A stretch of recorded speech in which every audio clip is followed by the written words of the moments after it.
Remember though, we're told to be sober-minded in all things, right? 1 Peter 1:13 tells us to prepare our minds for action, to be sober-minded. But I really like the King James translation, which reads, to gird the loins of your mind, setting our hope fully on the grace that will be brought to you at the revelation of Jesus Christ. In 1 Thessalonians chapter 5, Paul tells us not to sleep, as others do, but let us keep awake and be sober.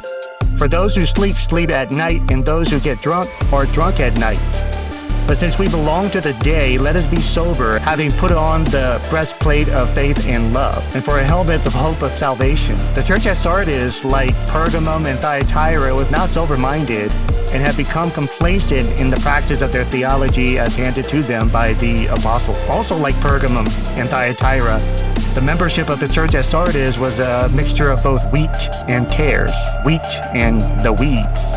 But unlike Pergamum and Thyatira, the tares are now the majority in Sardis, with only a small number being the wheat, now a minority. Just as the city pretended to be something that it wasn't when it boasted of its impregnability before, during, and after their defeat not once, but twice, so it is with the church at Sardis, who boasted of being alive, but was truly dead.